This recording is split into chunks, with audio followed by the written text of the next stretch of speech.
So let's bring it back to the AB versus Dez Bryant debate, because this is what Victor's argument is. Dez Bryant is less of a risk than AB, because in his mind, AB runs the risk. Really, when you break it down, like he said a lot of stuff like, oh, the distraction, not listening, disrespecting coaches and getting to off the field issues. Those are all risks. Really, what you mean is he runs the risk of not being available when you need him, right? Availability is the risk that you're talking about, him not being available. Fine. Dez Bryant has had a string of injuries, right? Which is why he hasn't been signed in the last 2 years, right? He was hurt prior to getting released by the Cowboys, and that affected his play on the field. 2 years. Yeah, for 2 years he was hurt. He came back and he just wasn't the same player. His numbers were going down. He was getting older, and they let him go. He couldn't catch on with the team. We did make him an offer. He turned it down. He thought he would get a bigger offer, and he didn't get it. The offers dried up. Went back to the Ravens. Ravens said no, thank you. Right? Caught on with the Saints. The Saints immediately gets hurt. Gets hurt in practice, so he's done. Right? Sits out all of last year. You could say he's recovering all of last year. He didn't get any phone calls.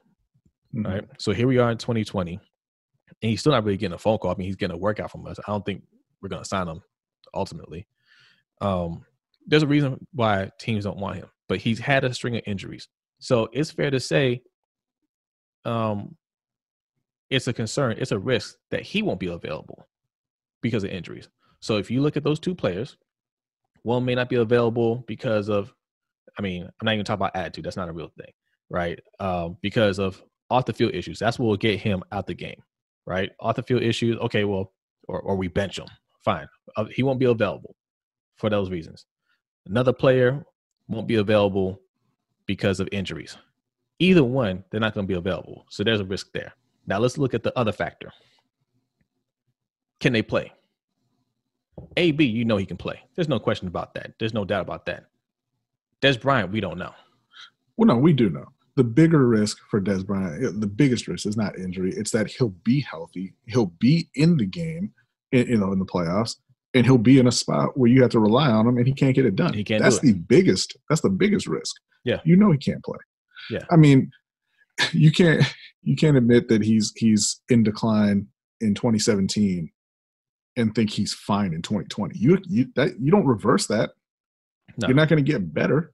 No. He was in decline in 2017. He had a major injury in 2018. What makes you think he can play in 2020?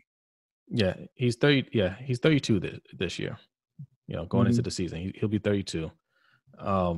He's not getting any younger.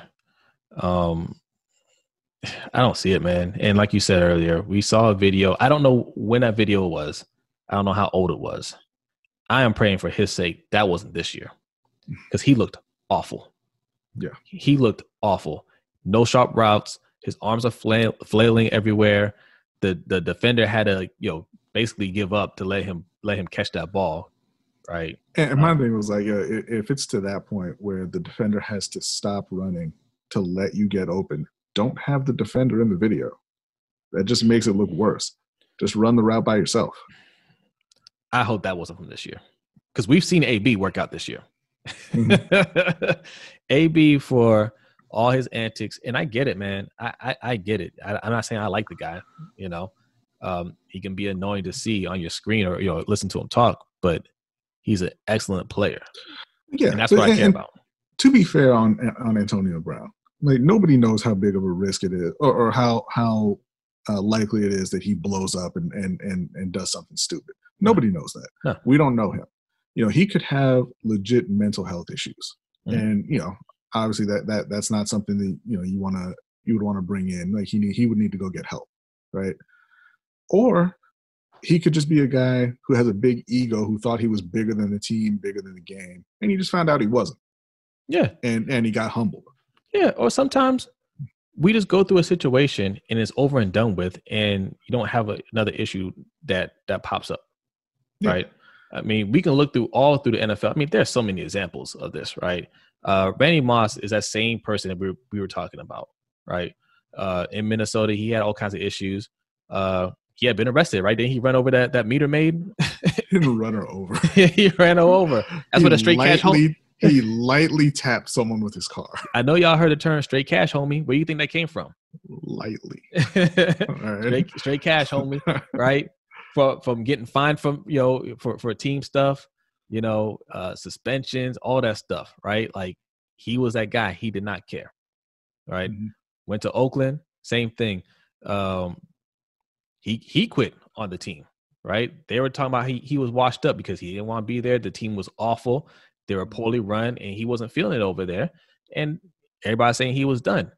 He gets traded to New England, and he breaks the wide receiver record, right? The record for receiving yards. Touchdowns in a year. Most touchdowns in a year, right? But Jerry Rice will, I mean, I'm surprised he hasn't already hopped on to remind you that he did it in 16 games, and Jerry did it in 14. Yeah. Who's really got the record? Yeah, I mean, look, T.O. everywhere he went was a monster. It doesn't matter what you say about his attitude. Not only was he a monster, the teams were good. Yeah. Right. It's absolutely true that players, certain players and certain coaches just wear people down. Like they don't, they're not likable, and you wear out your welcome. Until that happens, roll with it.